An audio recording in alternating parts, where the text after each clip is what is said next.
सारिका साळुंखे S9च्या बातमीपत्रात आपलं स्वागत। ठाण्यात भारतीय जनता पार्टीच्या कोर कमिटीने तिकीट वाटपाबाबत मोठ्या प्रमाणामध्ये भ्रष्टाचार केल्याने अनेक पक्षातील निष्ठावंत कार्यकर्त्यांनी याबाबत नाराजी व्यक्त करत आपल्या पदाचा राजीनामा दिलाय। भारतीय जनता पार्टीच्या वरिष्ठांनी ठाणे महानगरपालिका निवडणुकीसंदर्भात कोर कमिटी नेमली होती। या कमिटीमध्ये भाजपा ठाणे शहर अध्यक्ष संदीप लेले, नगरसेवक संजय वागुले, नगरसेवक मुकेश मोकाशी, खासदार कपिल पाटील आणि आमदार रवींद्र चव्हाण यांचा समावेश यामध्ये करण्यात आला होता। मात्र ऐन तिकीट वाटपाच्या वेळी निष्ठावंत कार्यकर्त्यांना बाजूला सरत पैसे घेऊन नव्याने पक्षांतर केलेल्यांना तिकीट वाटल्याचा गंभीर आरोप या ठिकाणी पक्षातील कार्यकर्त्यांनी केलाय। शिवाय आमच्यावरती घोर अन्याय झाला असल्याची भूमिका देखील त्यांनी या ठिकाणी पत्रकार परिषदेअंतर्गत मांडली आहे। महिला मोर्चाच्या सरचिटणीस दीप्ती चंदनगडकर यांनीही आपली भूमिका मांडत कोर कमिटीबाबत तीव्र नाराजी व्यक्त केली आहे। कमिटमेंट होती पूर्णपणे आणि शेवटच्या दिवसापर्यंत त्यांना कमिटमेंट होती आणि आम्ही स्वतः त्यांच्याबरोबर गेलेलो आहोत भाजपच्या ऑफिसमध्ये, खोपट ऑफिसमध्ये, तरीही तिथे कोणी ऐकून घ्यायला तयार नाही। वरून झालेला आहे ऑलरेडी आमचा निकाल म्हणजे दिलेला आहेत आम्ही तिकीटं अशा आम्हाला सांगण्यात आलंय। आम्ही 2:30 वाजेपर्यंत तिथे होतो आणि सगळ्या भाजपच्या पूर्ण कार्यकर्त्यांचा हाच रोष आहे, हाच राग आहे की त्यांना तिकीट डावलून नवीन इन्कमिंग झालेल्या लोकांना म्हणजे जवळजवळ 15 दिवस जरी आधी आलेत त्यांना तुम्ही तिकीट दिले आणि जे 2.5-3 वर्षापासून स्वतःच्या खिशातले पैसे घालून काम करतायत त्यांना तुम्ही डावल नाही सरळ सरळ। ह्याच्यासाठी आमचा राग आहे आणि हे आम्हाला वरतीपर्यंत पोहोचवायचं आहे सर। तसेच वास्तविक पाहता कोर कमिटीने मोठ्या प्रमाणात या ठिकाणी भ्रष्टाचार करत 80 ते 90% बाहेरून आलेल्यांना तिकीट देत पक्षातील लोकांना डावलले असून विशेष म्हणजे उत्तर भारतीय लोकांवरती या ठिकाणी अन्याय केल्याचं मत त्यांनी व्यक्त केलंय। भाजपामध्ये प्रांतवाद या ठिकाणी सुरू झाले असल्याची खंत देखील त्यांनी व्यक्त केली। तर या पत्रकार परिषदेत अनेक भाजपाचे कार्यकर्त्यांनी आपल्या पदाचा राजीनामा देत ही निवडणूक अपक्ष लढवण्याचा निर्णय या ठिकाणी घेतलाय। मागच्या निवडणुकीमध्ये मला 28 ते 92 मध्ये पडले, तर हे काहीतरी एजंट फिरत होते, त्यांनी मला बोलून प्रवेश दिला तर तुम्हाला तिकीट देणार 100% आणि मला प्रवेश देण्यात आला आणि त्याच्यानंतर मला सकाळपर्यंत डावलून ठेवला 8 वाजेपर्यंत तुम्हाला तिकीट देऊ। नंतर ती माझी तिकीट कापण्यात आली आणि याच्यामध्ये काय भूल झालं माहिती नाही, मला रात्रभर बसून ठेवलं। Sarika Salunkhe S9 news Thane. ठाणे महानगरपालिका क्षेत्रातील प्रभाग क्रमांक 18D मधून काँग्रेस पक्षाकडून डॉ. अभिजित पांचाळ हे निवडणुकीच्या रिंगणात उतरले असून परिसरातील गुंडागिरीला आळा घालणे, त्याचबरोबर तरुणाईला उद्योगाची संधी उपलब्ध करून देणे आणि परिसरातील विकास इत्यादी अजेंडा हाती घेऊन ते या निवडणुकीच्या रिंगणात उतरले आहेत। ठाणे महानगरपालिका क्षेत्रातील किसननगर परिसरातील वॉर्ड क्रमांक 18D मध्ये काँग्रेस पक्षाच्या वतीने डॉ. अभिजित पांचाळ यांना निवडणुकीची उमेदवारी देण्यात आली आहे। डॉ. अभिजित पांचाळ हे सुशिक्षित व स्थानिक रहिवासी असून परिसरातील विविध सामाजिक उपक्रम त्यांनी आजवर राबवलेत। गेल्या 5 वर्षात येथील नगरसेवक स्थानिक नसल्याने परिसराचा विकास खोळंबला असून दिवसेंदिवस परिसरामध्ये गुंडागिरी वाढत चालली असल्याची खंत त्यांनी व्यक्त केली। परिसरातील मोकळी मैदाने जोपासणे तसेच क्लस्टर डेव्हलपमेंटचा पाठपुरावा करणे, उद्यानं, नाना-नानी पार्क वापरात आणणे, परिसरामध्ये सीसीटीव्ही कॅमेरे बसवणे, तर तरुणाईकरता रोजगार मेळावा, कौशल्य विकास मार्गदर्शन शिबिर राबवण्याचा मानस डॉ. अभिजित पांचाळ यांनी या ठिकाणी व्यक्त केला। तर ज्येष्ठ नागरिकांच्या सुरक्षेच्या दृष्टीने त्यांच्याकरिता हेल्थ हेल्पलाईन सुरू करणे तसेच ज्येष्ठ नागरिक कट्टा देखील राबवण्याचा त्यांनी या ठिकाणी मानस व्यक्त केला। परिसरातील ज्येष्ठ नागरिकांसह विविध नागरिक व हितावह तसेच परिसराच्या विकासाचे मुद्दे हाती घेऊन ते या निवडणुकीच्या रिंगणामध्ये उतरलेत। मतदारांना विकास हवा असेल तर त्यांनी स्थानिक उमेदवारांना प्राधान्य द्यावं असं आवाहन डॉ. अभिजित पांचाळ यांनी या ठिकाणी केले आहे। नमस्कार, मी डॉ. अभिजित पांचाळ, मी काँग्रेस पक्षाचा इथूनचा ब्लॉक अध्यक्ष आहे आणि ह्या पक्षातून काँग्रेस पक्षातून इथे उमेदवारी घेतलेली आहे।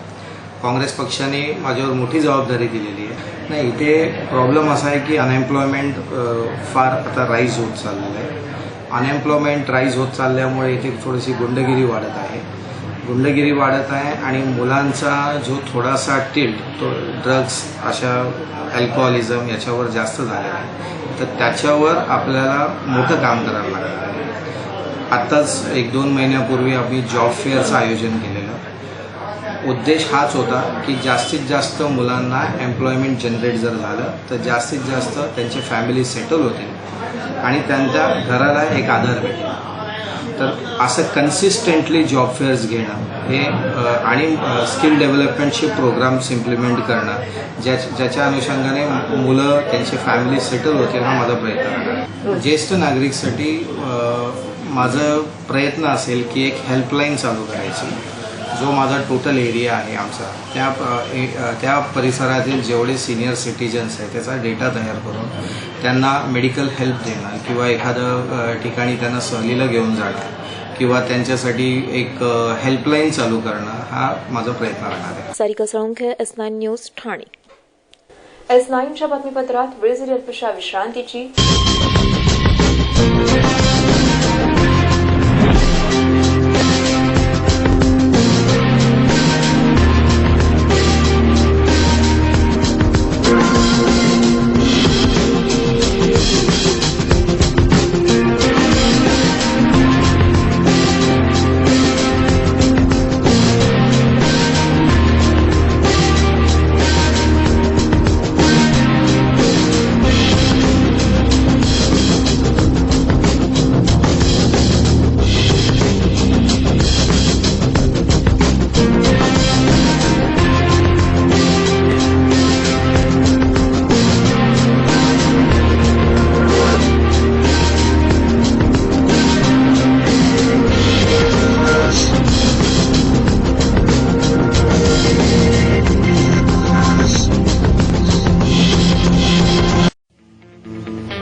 एक मिनिटाच्या उशिराने तुमची बस चुकते, पण लोकशाहीतलं तुमचं एक मत देश बदलवते.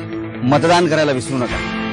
दिनांक 21 फेब्रुवारी 2017. तुमचं मत, तुमची ताकद.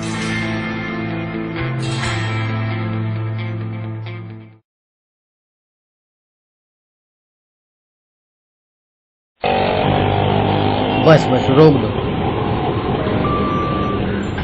कितने हो भाई साहब? सर 55 रुपए. 55 रुपए? हाँ ये लीजिए. सर छुट्टे नहीं है. छुट्टी तो मेरे पास भी नहीं है. तो एक काम कीजिए सर, यूपीआई के किसी भी एप्लीकेशन से आप पे कर दीजिए. मेरा वर्चुअल आईडी पीछे लिखा हुआ है. अच्छा ओके ओके.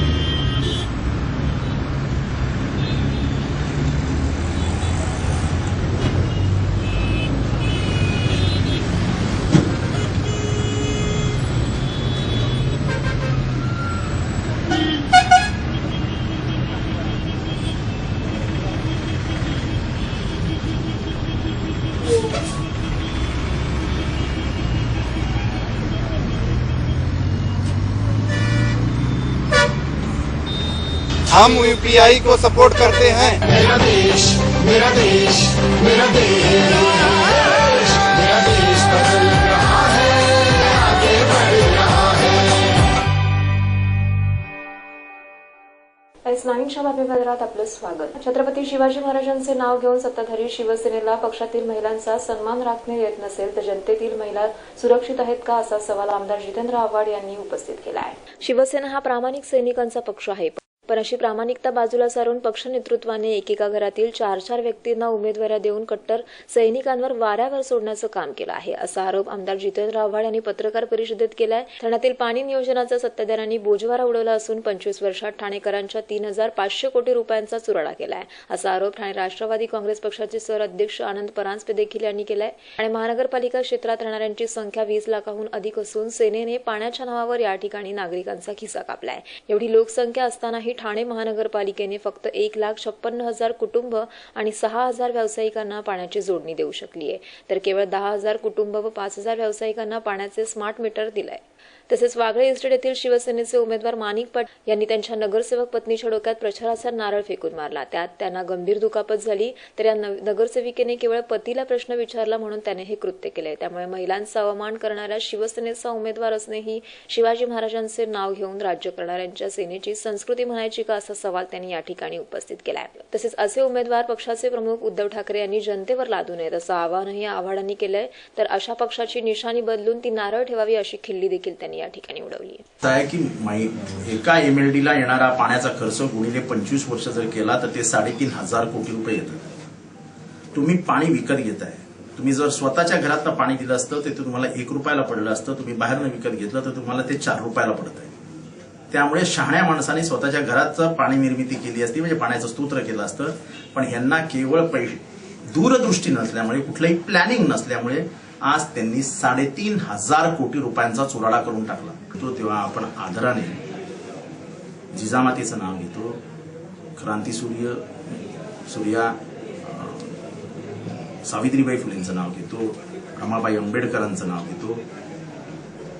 त्या महाराष्ट्रामध्ये एक शिवसेनेचा नगरसेवक आपली पत्नी समोर उभी असताना राग अनावर होऊन तिच्या डोक्यात नारळ फेकून मारतो, जो प्रचाराचा नारळ आहे. ही कुठली संस्कार, ही कुठली संस्कृती आहे? आणि म्हणून मग त्याच्यापेक्षा तुम्ही तीर, म्हणजे जी धनुष्यबाण तुम्ही वापरता ती निशाणे काढून टाका. तुम्ही नारळ निशाणे घ्या, ही तुम्हाला शोभेल. आता सारिका साळुंखे, S9 न्यूज, ठाणे. प्रभाग क्रमांक 22 मधील अपक्ष उमेदवार महेंद्रकुमार जैन यांनी आपली उमेदवारी मागे घेत भाजपाचे विकास दाभाडे यांना आपला पाठिंबा जाहीर केला आहे. ठाणे महानगरपालिका क्षेत्रातील निवडणुकीच्या पार्श्वभूमीवरती पक्षातील अधिकृत उमेदवारांसह नाराज झालेल्या उमेदवारांनी बंडखोरी करत अपक्ष म्हणून उमेदवारी अर्ज दाखल केले होते. हे उमेदवारी अर्ज मागे घेण्याचा आजचा अंतिम दिवस. त्यानुसार ठिकठिकाणी निवडणूक कार्यालयामध्ये ही प्रक्रिया आज सकाळपासूनच सुरू झाली होती. प्रभाग क्रमांक 22 मधून महेंद्र जैन यांनी अपक्ष म्हणून उमेदवारी अर्ज दाखल केला होता. महेंद्र जैन हे व्यापारी असून संपूर्ण व्यापाऱ्यांचं नेतृत्व ते या निवडणुकीच्या माध्यमातून करत होते. मात्र त्यांनी आपला उमेदवारी अर्ज मागे घेत भाजपाचे तरुण तडफदार उमेदवार विकास दाभाडे यांना आपला पाठिंबा जाहीर केला आहे. तसेच संपूर्ण व्यापारी संघटनेकडून आपला पाठिंबा त्यांनी या ठिकाणी विकास दाभाडे यांना जाहीर केला आहे. यावेळी संघटनेचे काही पदाधिकारी तसेच भारतीय जनता पार्टीचे काही पदाधिकारी येथे उपस्थित होते. तर महेंद्र जैन यांनी आपली भूमिका S9शी बोलताना मांडली आहे. अपक्ष फॉर्म भरला होता, परंतु आदरणीय प्रधानमंत्री मोदी साहेब, आदरणीय मुख्यमंत्री देवेंद्र फडणवीस साहेब, ठाण्याचे आमचे भाजपाचे सर्व नेते, महाराष्ट्र प्रदेश अध्यक्ष दानवे साहेब, या सर्वांचे बरोबर बसून यांचे कार्य आणि पुढील वाटचालीसाठी जे काय निर्णय घेतात ते एकदमच आमच्या देशाला आणि महाराष्ट्राला पुढे जाण्यासाठी निर्णय आहे. तसेच ठाणे महानगरपालिकेला पण स्वच्छ सुंदर कारभार करण्यासाठी मला वाटला की मी आणि माझे सर्व व्यापारी बंधू आणि माझे पर्सनल 22 मध्ये येणारे माझे मित्र विकास दाभाडे यांना पूर्णपणे आमचे परिवारासह समाजासह पाठिंबा देत आहे. Sarika Salunkhe, S9 news, Thane. उत्तर भारतीय समाजाचे नेतृत्व करणारे शशिकुमार यादव हे निवडणुकीच्या रिंगणात उतरले असून परिसरातील नागरी सुविधांना प्राधान्य देत त्याचे स्मार्ट सिटीमध्ये रूपांतर करण्याचा अजेंडा हाती घेऊन ते या निवडणुकीच्या रिंगणात उतरले आहे. ठाणे महानगरपालिका निवडणुकीच्या पार्श्वभूमीवरती भारतीय जनता पार्टीमध्ये तिकीट वाटपाबाबत मोठ्या प्रमाणामध्ये भ्रष्टाचार झाल्याने भाजपाचे शशिकुमार यादव यांनी ही निवडणूक अपक्ष लढवण्याचा निर्णय घेतला आहे. ते या परिसरातील स्थानिक नागरिक असून आजवर समाजाकरिता विविध समाज उपयोगी उपक्रम त्यांनी या ठिकाणी राबवत समाजसेवा केली आहे. राष्ट्रवादीमधील गटबाजीला कंटाळून 2014 साली त्यांनी भाजपामध्ये प्रवेश केला. भाजपामध्ये प्रवेश केल्यानंतर त्यांनी सदस्य नोंदणीसह शासकीय योजना स्थानिक नागरिकांसाठी येथे राबवल्या आहेत. मात्र ऐन तिकीट वाटपाच्या वेळी ठाण्यातील कोर कमिटीने केलेल्या भ्रष्टाचाराबाबत यादव यांनी नाराजी व्यक्त केली आहे. विजयनगरी, वसंतलीला, डोंगरीपाडा हा संपूर्णतः झोपडपट्टीचा भाग असून या ठिकाणी स्थानिक नगरसेवक नसल्याने मूलभूत सुविधा येथे आजही उपलब्ध झाली नसल्याची त्यांनी माहिती दिली आहे. स्मशान रोड व्यवस्थित करणे तसेच परिसरातील पाणी प्रश्न तसेच परिसरामध्ये रिंग रूट सेवा सुरू करणे, विजेचे नियोजन, हायवे लगत हा परिसर असून मूलभूत नागरी सुविधांवरती भर देऊन परिसराचा विकास करून स्मार्ट सिटीमध्ये रूपांतर करण्याचा यादव यांचा मनस आहे. तर गेल्या 15 वर्षापासून ते मॅनपॉवर व्यवसाय करीत असून अनेक सामाजिक समस्यांचे निवारण करीत ते राजकीय क्षेत्रामध्ये उतरले आहेत. त्या यादव यांनी भाजपातील जिल्हा सचिव पदाचा राजीनामा देत ही निवडणूक अपक्ष लढवण्याचा निर्णय घेतलाय. परिसरातील विकासाकरिता स्थानिक उमेदवाराला मत द्या असं आवाहन त्यांनी सुजाण मतदारांना या ठिकाणी केलंय. मी प्रभाग क्रमांक 2 मधून सध्या अपक्ष म्हणून उमेदवारी लढवू इच्छितो आणि मी भारतीय जनता पार्टी ह्या पक्षातून उमेदवारी मागितलेली होती, पण त्यांनी उमेदवारी नाकारलेली आहे. त्याचं कारण मला काय समजलेलं नाही. आम्ही गेल्या 3 वर्षापासून भाजपात प्रवेश केल्यानंतर प्रभागामध्ये सरकारी विविध योजना राबवल्या, भरपूर लोकांना पक्षामध्ये प्रवेश करून घेतलं आणि सदस्य नोंदणीच्या बाबतीत 1000 लोकांना आम्ही भाजपामध्ये सदस्य नोंदणी करून घेतली. तरीही सुद्धा काम करत असलेल्या लोकांना, एकनिष्ठ लोकांना यांच्यावर उमेदवारी नाकारण्यात आलेली आहे. हे कुठेतरी मोठा अन्याय झालाय आणि मी एक उत्तर भारतीय असल्यामुळे मला असं वाटतं की उत्तर भारतीय असल्यामुळे मला नाकारण्यात आलेलं आहे. आमच्या प्रभागामध्ये खरं म्हटलं तर समस्यांचा डोंगर उभा आहे. आमच्या प्रभागामध्ये काम झालेलंच नाही आहे.